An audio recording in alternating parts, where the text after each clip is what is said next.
Yung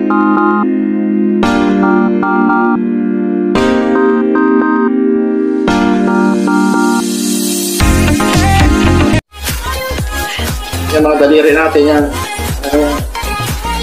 Hanggang sa lahat, kailangan natin ang nagpo-protect sa ating ulo, no? Kailangan natin ng helmet. Advisable po yung full face helmet, no? Full face helmet.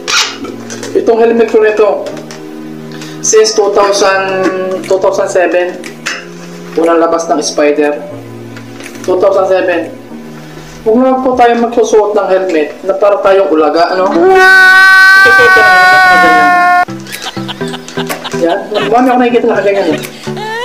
Ay, anong iginanda yan? Anong iginanda yan, mga paps? Nagmumutro ka na ganyan ka. Anong iginanda mo? Diba? Eh, pag sumiplan ka, tatalsik yan, buo yung helmet mo, pero yung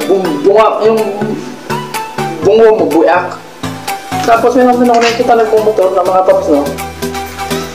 Yan, nakaganyan, ha? Anong iginanda yan? Maaalangan ka pa nga sa pag-liko-liko niyan eh, kasi nalago itong helmet mo eh. Ay kung isinuot mo yan ng buo, isuot mo yan ng buo, diba napakagandang tingnan mga paps?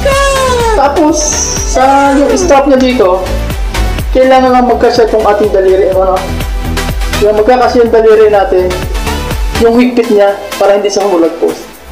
So gaganyan mo dyan, saka mo siya hihigpitan.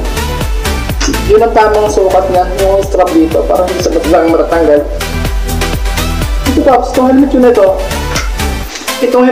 Marami na itong buhay na nasagip. Yung kapatid ko, nasumiptang natin dito. May tama siya. So ayan, baba sana yung tama niya, paps. Yan. Ako naman, yan, may mga tama din ako. Matibay siya, tagal na ito.